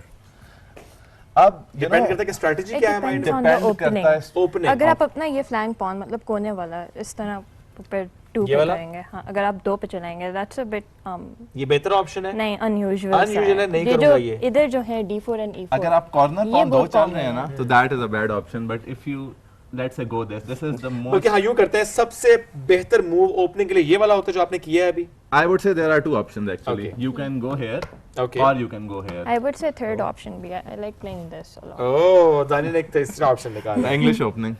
English opening. तो दानिया वाली ओपनिंग से हम आगे कंटिन्यू करते हैं जी. वहाँ अब अगर किसी ने ये ओपनिंग ली है, द इंग्लिश ओपनिंग, तो ओपनर को क्या करना चाहिए? अच्छा, अब इसके मल्टीपल वो हैं. You can go here, which is called the symmetrical variation. उसे लॉक कर दिया आपने. और जो सबसे प्रिंसिपल्ड वे होता है वो है कि आप इस तरह मूव करें, उसको कहते हैं रिवर्स सिसिलियन, बिकॉज आपके पीसेस के कलर्स रिवर्स हो गए. यूजुअली ये ओपनिंग आप एज वाइट और ब्लैक जो है ना रिवर्स होके खेला जाता है. बेसिकली आपने दोनों ने एक तरह से सेम चाल एग्जैक्टली इसी पे रहते हैं. इससे आगे क्या होना चाहिए फिर? अब इससे आगे बहुत ज्यादा ऑप्शंस हैं. आप अपना दिमाग के पॉन निकालेंगे विद द आइडिया कि आप अपना बिशप को ओपन करना है इसको. जी.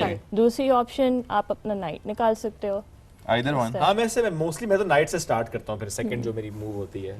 आई थिंक लेट्स डू दिस ना. Absolutely. ठीक है. हाँ जी, black what should be the black again has a number of options. Opening ka one of the core principles, control the center, very important. So we just go here with the knight. Okay. Put it on f6 square. Control a lot of important squares in the center. So that would be a great move. Okay.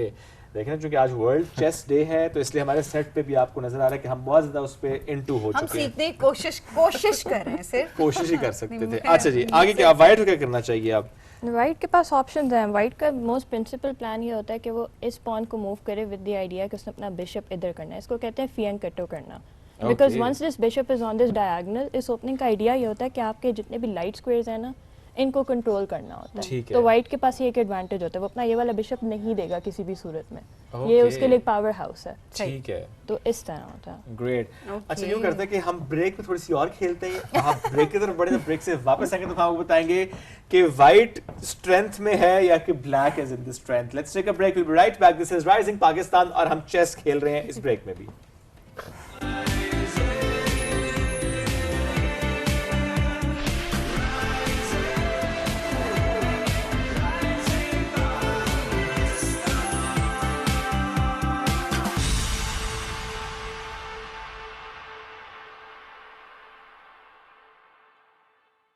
मेरा lemon max bar कम घुले ज्यादा चले।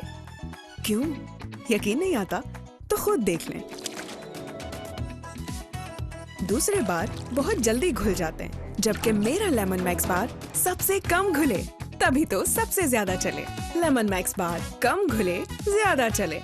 जैसे हर किसान है अपनी फसल के यकीन का मरकज, एंग्रो मरकज है हर किसान का मरकज यकीन। एंग्रो मरकज पे आपको हर प्रोडक्ट वक्त पर मिलेगा, वो भी मेयार की गारंटी के साथ। एंग्रो मरकज, किसान का मरकज यकीन। शाबाश।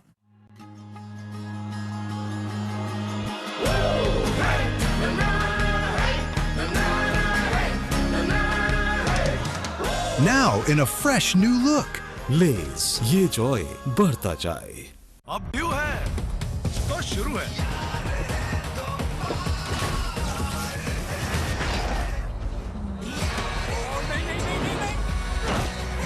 ये कमेंट, ये व्यू और ये माउंटेन ड्यू। सिर्फ एक कप? खुद ही तो महंगाई लगे रहते हो, मैंने सोचा थोड़ी बचत कर लूं। मतलब 2 लोग एक ही कप में पिएंगे? नहीं, आप देखेंगे। मुझे पता था। क्या करूं? इससे बनते ही 2 कप हैं। समझते हैं एक दूसरे को, इसीलिए बने हैं एक दूसरे के लिए। From Nestle.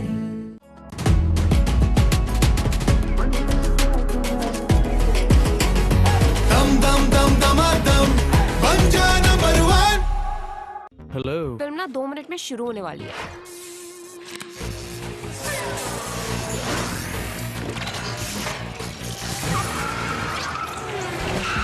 तुम इस पे आए हो? इस पे नहीं, इस पे आया हूँ। मैं रहूं strong vitamin C, B6, D3 और जरूरी कैल्शियम के साथ। CAC 1000+। Take care of yourself. तमाम दवाएं बच्चों की पहुंच से दूर रखें। तबीयत ज्यादा खराब हो तो डॉक्टर से रुजू करें। दवा के इस्तेमाल से मुज़िर असरात की सूरत में इत्तला मुताल्लिका कंपनी और ड्राप को दें। अहमद बेटा चलो उठ जाओ। मम्मा, हाँ दांत में बहुत दर्द है। कैविटी है क्या? मैं स्कूल कैसे जाऊंगा? आज फिर स्कूल छोड़ो। ओके मम्मा। तुम ना एक्टिंग स्कूल जाओ, अच्छी कर लेते हो ड्रामेबाज। हर माँ जानती है कि कोलगेट मैक्सिमम कैविटी प्रोटेक्शन का फ्लोराइड और कैल्शियम बूस्ट दे पूरे 24 घंटे तक कैविटी से हिफाजत। 24 घंटे तो कैविटीज का कोई चांस ही नहीं। Colgate maximum cavity protection. मतलब क्या स्ट्रॉन्गर पेप्सी का? मतलब कमाल।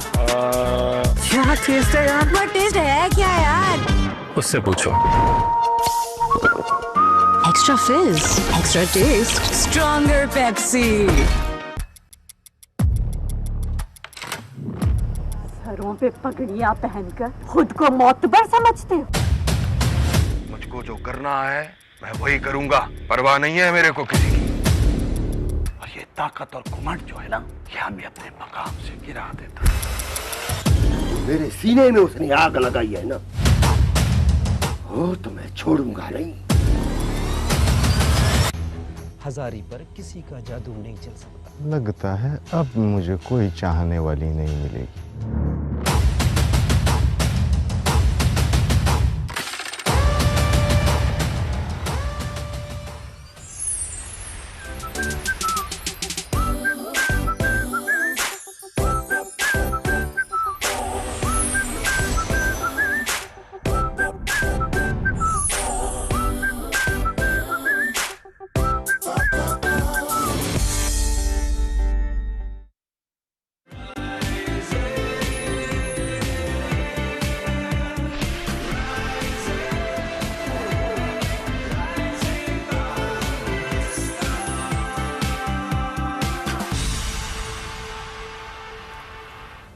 Welcome back. राइजिंग पाकिस्तान में एक बार फिर कहते हैं खुश आमदीद वर्ल्ड चेस डे, जिससे मुतालिक आज हम सेगमेंट भी कर रहे हैं और हम खेल भी रहे थे, सीख भी रहे थे, एंजॉय भी कर रहे थे। तो क्या खेला, अभी क्या पोजीशन है? ये देखिए पोजीशन ना बड़ी कोई टफ पोजीशन है ये। ओके। इसकी टर्म भी बहुत मुश्किल है। यहाँ तक हम पहुंच तो गए विद देयर गाइडेंस, लेकिन एक्सप्लेन साथ करे तो बेहतर है। बिल्कुल।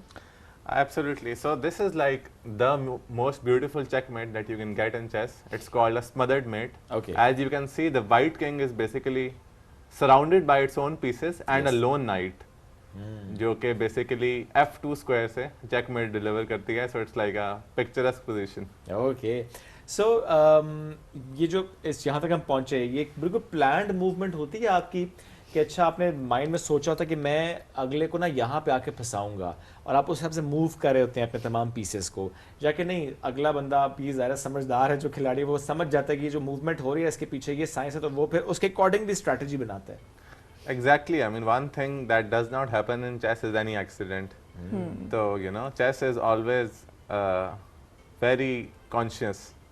तो इसके अंदर भी you know, like obviously the other player tries to overcome his opponent, but you always have to oversee and see it to the end.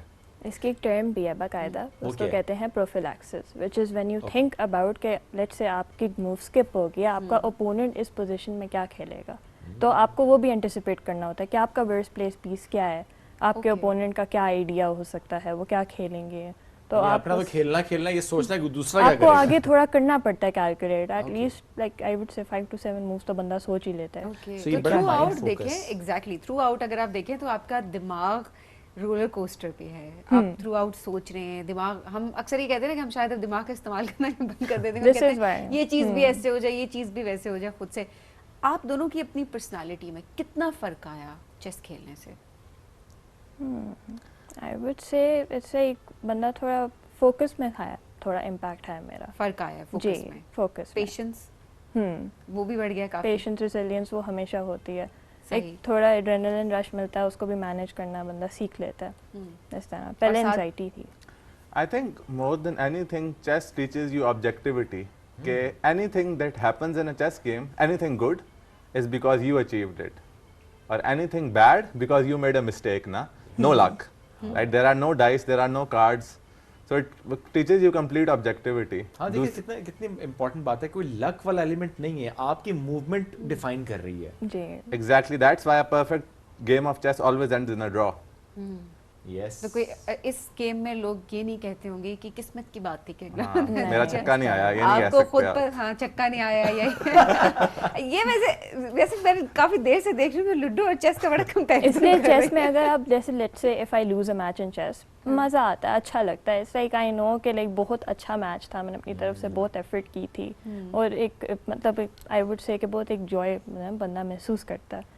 But अगर लक का हो तो फिर ऑब्वियसली थोड़ा सा तो होता है बंदा डिसअपॉइंटेड। नहीं इसमें तो वाकई देखें लक वाला कोई एलिमेंट नहीं है, it's all about your movement, आपने कितना इसको सीखा। Every game teaches you something actually, एक नया मूव शायद आपको सिखाएगी। उसमें देखिए अपनी वीकनेस आपको पता चलती है ना, फिर आप एक्सेप्ट करते हैं, क्योंकि अक्सर मुझे लगता है बच्चों के लिए बहुत अच्छा है कि आप छोटी एज से उनको सिखाना शुरू कर दें, सो दैट दे नो के अच्छा किस्मत का इसमें खेल नहीं है, आपका अपना दिमाग आपने जो चलाया है ये वो है कि आपकी स्ट्रेंथ एंड वीकनेसेस, और फिर जब आप हारते हैं अपनी वीकनेसेस की बेसिस पे तो फिर आप उस इमोशन को भी एक तरह से ओवरकम करना सीखते हैं। So, बच्चों के पर्सपेक्टिव से मैंने कभी ऐसा हुआ खेलते हुए एकदम यू नो किसी आपका या ओपोनेंट का मूड ऑफ, आपने यूं पूरी गेम खराब कर दी? नहीं अच्छा ये जब मैं छोटी होती थी ना, ये मेरे कजिन्स मेरे भाई बहुत मेरे साथ करते थे, वो बोर्ड उल्टा देते थे। बुरा लगता है बड़ा वैसे उस टाइम ना, स्पेशली जीत रहा उससे ज्यादा बुरा लगता है। नहीं मुझे बुरा नहीं लगता था। ओके अगर भी अच्छी बात है। दोबारा खेलेंगे। आपके साथ कभी ऐसे हुआ? Maybe when I was very young, but you know, when you are sitting in a professional tournament, फिर तो no chance. So, I mean, I think etiquette is very important, right? You shake your opponent's hand, congratulate them on a good game. Yes. Etiquette is part of the tournament regulations. आप उसके बगैर चल ही नहीं सकते। लेकिन जो formats इससे पहले आप लोग बता रहे थे उसमें तो देखें टाइम बार्ड फॉर्मेट्स हैं ये सारे, लेकिन हम अक्सर वो ड्रामाज में या फिल्म में देखते हैं, वो कहते हैं जी ये चेस सेट हुई है, ये उस टाइम खेलना शुरू की थी, तो अब अभी तक चल रही है। उसमें इंक्रीमेंट आ जाता है ना, अब लेट्स से 90 मिनट्स की गेम है, उसमें 20 सेकंड का इंक्रीमेंट है, आपने अपनी मूव की, आपने क्लॉक दबाया, 20 सेकंड्स ऐड हो गया आपके टाइम में, तो यूजुअली टाइम ऊपर होता रहता है। अच्छा, स्पेशली अगर आप एक अच्छे प्लेयर हो शुरू में 20 सेकंड्स 12 मूव पे आप ऊपर करेंगे जी। आप अपना टाइम लो तब भी बहुत लंबा चल जाता है। वैसे लॉन्गेस्ट आपने कितनी देर में आपने गेम फिनिश किए जो आपको लगा कि बहुत टाइम लग गया? ऐसे थे मैचेस, वो कैजुअल थे, प्रोफेशनल लेवल पे नहीं, जो बंदा पिक्चर लेके कहता था कि ये पोजीशन याद रखो, हम अगले दिन खेलेंगे। इस तरह होता था। किस्तों में खेलेंगे क्योंकि टाइम अभी नहीं हमने भी किया घर पे ऐसे, लेकिन एक आध दफे किया, वरना हमारी गेम जल्दी खत्म हो जाती है क्योंकि दोनों बहुत बेसिक लेवल के, तो बेसिक पर जल्दी मुका देते हैं। लेकिन चले बेसिक लेवल के तो है ना। हाँ, लेकिन इसमें आई स्ट्रांगली बिलीव कि वाकई ये जो फोकस वाला एलिमेंट, बिकॉज हम देखते हैं कि आजकल बच्चों में जनरली हम फोकस को कम देख भी रहे हैं, और हम कहते हैं कि फोकस इंप्रूव करने के लिए exercise and techniques there should be something जो कि उनके फोकस को बेहतर कर। तो ये एक बड़ी अच्छा, जो हम अभी समर वेकेशंस के पर्सपेक्टिव से हम अक्सर एक्टिविटीज़ शेयर कर रहे होते हैं कि कैसे बच्चों को, इट्स गुड कि आप उनको ग्राउंड में भी लेकर जाएं और हेल्दी एक्टिविटीज़ में करें, लेकिन ये जो माइंड की एक्टिविटीज़ होती है ना, ये भी बड़ी ज़रूरी होती हैं कि कैसे अपने बच्चों का आपने पेशेंस से कहा। हाँ, दोनों लड़ना पड़े वो एक अलग बात है, क्योंकि बोर्ड गेम्स में अक्सर हमने यही देखा है कि बड़ी लड़ाइयाँ चढ़ाइयाँ हो जाती हैं, बट देन अगेन आपस में लड़के सुलह करना तो सीख ही जाएंगे। लेकिन आई डोंट नो, बहन भाई हैं आपके दानिया, उनके साथ खेलती हैं? अब तो नहीं खेलती, और जब से प्रोफेशनल चेस शुरू हुई है उन्होंने खेलना बंद कर दिया। उन्होंने खेलना बंद किया, ये आपको मजा नहीं आता? बाबा के साथ खेलती हूँ मैं। ओके, वो मतलब आपको लगता है कि ही साउंड बहुत अच्छा सीख गए हैं तो वो मजा आता है? मैं आई वुड से कि वो मेरे ही रेटिंग लेवल पे हैं, बिकॉज हम दोनों शुरू से साथ ही खेलते आए हैं। ओके, जबरदस्त। और आपके बहन भाई कोई जिनको खेलते हो आप उनके साथ? मेरे बहन भाइयों को दोनों को खेलना आता है, but like my father is very much interested. He went to Karachi with me for the nationals. Okay, played the nationals as well. Oh wow, तो फिर उनका क्या रहा? Not very well, but you know हालांकि उन्होंने सिखाया था आपको? उन्होंने सिखाया था मुझे, but he is still very passionate about it और takes great interest in it. क्या बात है, जबरदस्त जी। साथ थैंक यू वेरी मच, बहुत शुक्रिया साथ मौजूद थे आप दोनों। और वर्ल्ड चेस डे की मुनासिबत से में सेगमेंट हमने किया और मैंने भी थोड़ा और बेहतर सीखा इसको। सबीना, आपने भी ज़रा सीखा, ट्राई कीजिएगा घर जाके आप भी। श्योर। What else? श्योर। आगे बढ़ते जी, आपका फेवरेट सेगमेंट जो कि हमारा भी फेवरेट सेगमेंट है, और बड़े गिले होते हैं जी हमारे मैसेजेस ऐड नहीं करते आप शो में, हम व्हाट्सएप करते रहते हैं, तो आज हमने सोचा कि आपके मैसेजेस भी हम प्रोग्राम में शामिल करें। बड़े प्यारे प्यारे से हमें मैसेज मिले हैं जी। सबसे पहला मैसेज मैं स्टार्ट करती हूँ जी। सानिया ने हमें कराची से मैसेज भेजा है। सानिया कहती हैं आज मेरी बर्थडे है, प्लीज़ मुझे सालगिरह मुबारक कह दें, बहुत खुश होंगी।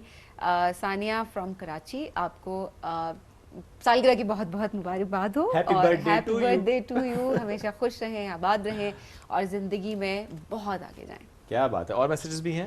और मैसेजेस भी हैं। सबा ने हैदराबाद से मैसेज भेजा। सबा कहती है मैं आप दोनों की बहुत बड़ी फ़ैन हूँ, मेरी तरफ से पूरी टीम को सलाम कहिएगा और मेरा पैगाम लाइव पढ़कर सुना दें। सबा वालेकुम अस्सलाम, और आपका सलाम पूरी टीम तक पहुँच चुका है। क्या बात है। मैसेज हमें आ रहे होते हैं, हम कोशिश करते हैं उसमें से कुछ मैसेज हम आप तक पहुँचाएँ।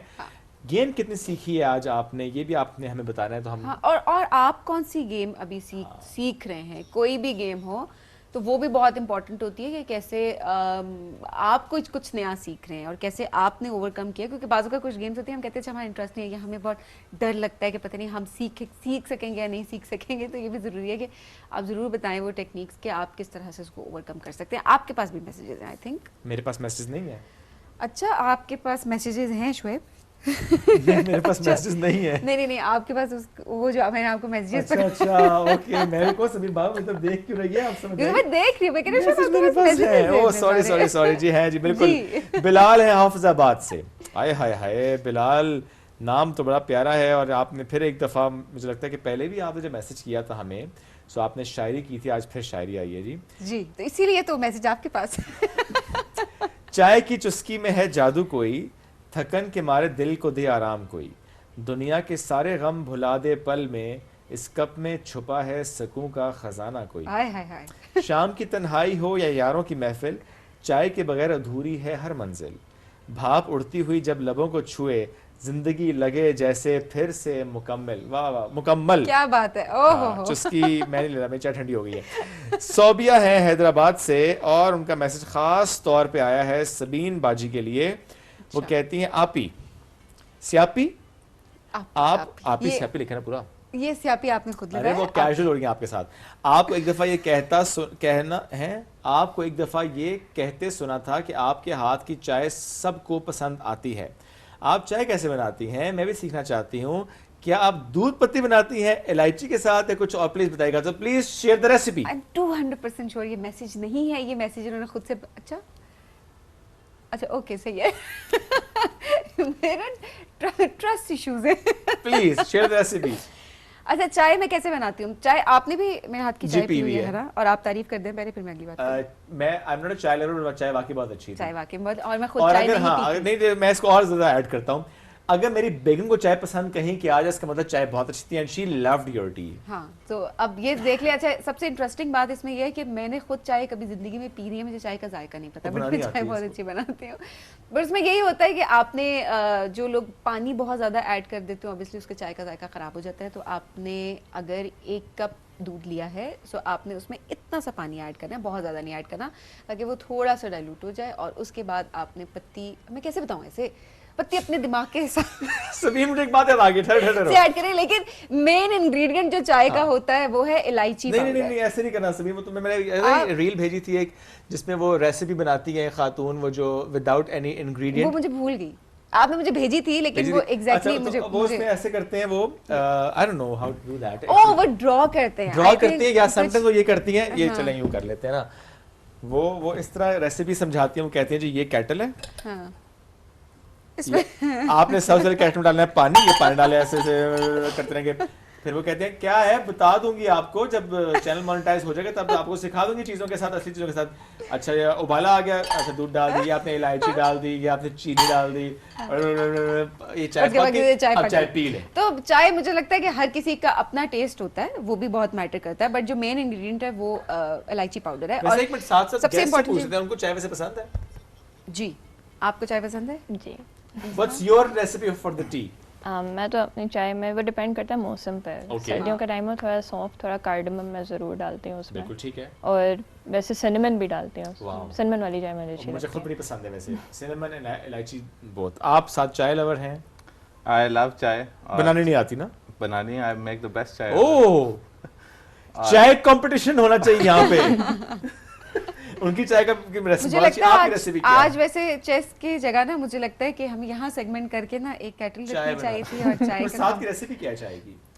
चाय की रेसिपी इलायची I think is the secret ingredient, पर ट्रिक ये है you don't just open and put it in, आपने उसको पीस के डालना है। ओह ताकि उससे उसका अरोमा आए, अरोमा ज्यादा आए, अरोमा ज्यादा आए। ऐसी पत्ती आ गई मार्केट में कि वो उसके अंदर इलायची शामिल होती है, बट जस्ट नहीं मैं पीसने की हिम्मत नहीं होती, मैं बस उसको वही जो है ना दाने को आधा करके अंदर डाल। अच्छा मैं बस ये खोलता हूँ डाल देता हूँ। मेरे भी ट्रस्ट इश्यूज है, मैं पीस के खुद इलायची तो पीसी भी मिल जाती है मार्केट से, पीसी हुई इलायची ले आए, क्यों नहीं होती? बॉटल में मिलती है पाउडर, इलायची पाउडर होता है, इलायची पाउडर आप ऐड कर लें। ट्रस्ट इश्यूज है ना, उसे एतबार नहीं वो सेम होता है, वो खुद उसे पीसना चाहता है कूड़ी डंडे के साथ। नहीं भाई वो सेम होता है, उसमें मेहनत ना करें, मैं आपको मशवरा देती हूं। मैं ठीक कर रहे हैं, खुद पीस के डालना ज्यादा बेहतर होती है। मैसेज और भी है पर हमारी बात यहाँ पे रुकनी चाहिए क्योंकि वक्त हो गया खत्म। Again thank you very much, साथ मौजूद थे।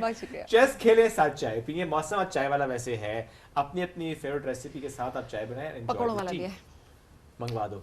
आपसे लेंगे इजाजत, दोबारा मुलाकात करेंगे, अल्लाह हाफिज।